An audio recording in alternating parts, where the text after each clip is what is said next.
So the first step here, if let's say you're using something like a city tap water, which probably contains chlorine or chloramines in it, is to aerate the water for 24 hours or so with the lid off in the sun and try to get some of those chemicals to dissipate, making the environment more habitable to the compost tea and the microbes that we're trying to proliferate.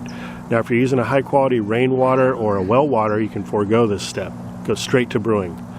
All right, well, I'm getting ready to brew up a batch of 25 gallons of compost tea, and I'm going to be mixing up my tea bag. Whoa.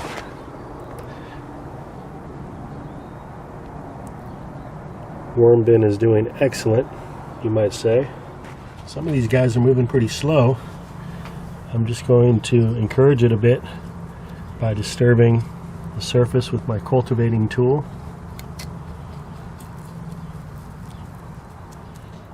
And that was taking a while, so I disturbed it a little bit more and I brought over a shop light.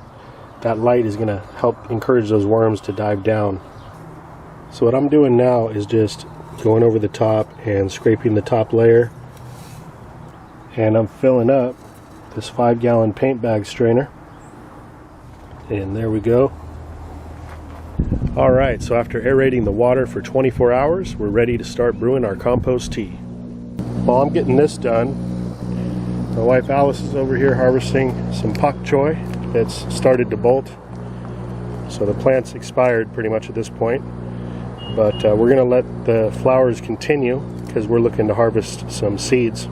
Hopefully grow this plant out again in the future.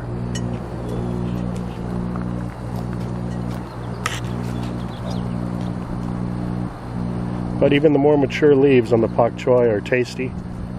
And you're going to be steaming those up tonight, right, honey? Yes. This is our dinner tonight. Looks good. So after the 24 hours, unplug the system, and I'm going to remove this center post here just by popping it out. See, there's holes at the bottom. That's where the air comes out from. So we're going to put this deep down into the worm castings here so that air will really agitate those castings throughout the brewing process. And now with the bag around that center post, I'm going to sink this back down and reconnect.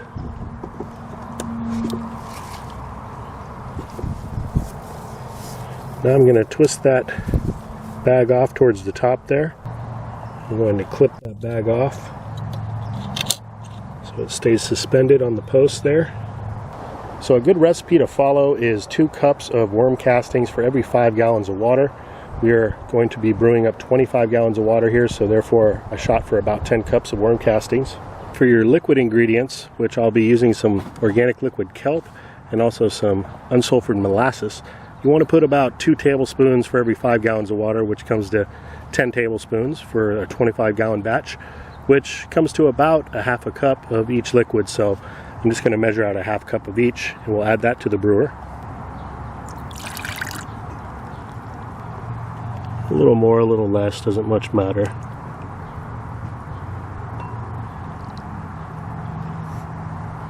That sugar there is going to feed the microbes.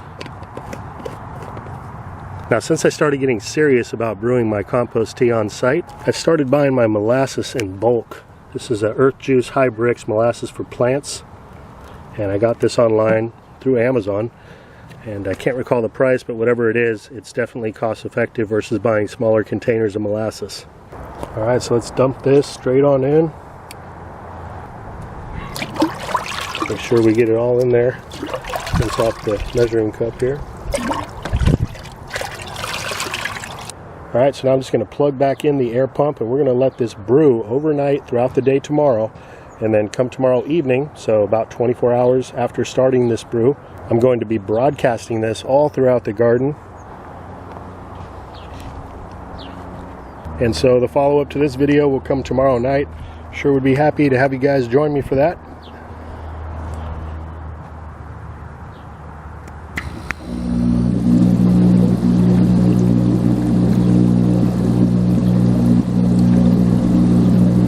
Very nice. Quick mushroom update.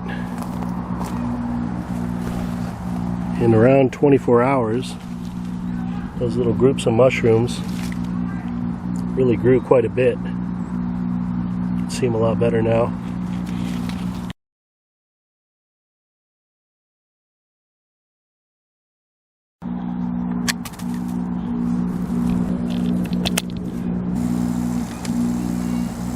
Now, by covering the pump and the plug with one of these Rubbermaid containers, it's actually a chicken house, I can easily water the garden with the system running.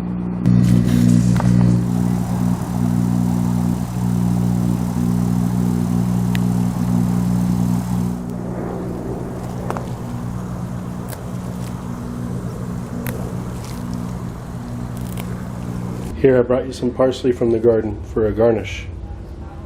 I'm going to contribute to tonight's dinner and get this mushroom prepared. It's okay to give it a quick rinse. So you can brush it off with a paper towel.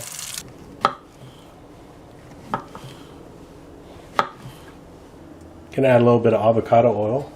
So I'm going to saute this at a medium-high heat for about 10 minutes. Then I'll add a bit of soy sauce and top my greens with these mushrooms, fresh from the garden.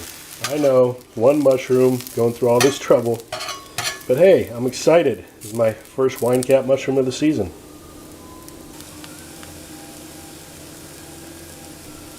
Wow, honey, that looks delicious. Thank you so much. You're welcome, Heart. Well, we're about to get to eating dinner, folks, so I'm going to let you go. But, you know, sometimes it's the simple things in life that bring us the most joy. That's how I'm feeling right now. And so I'd highly encourage you, grow some food, prepare it if you can, and enjoy it with loved ones. It's a lot of fun and makes for a great evening.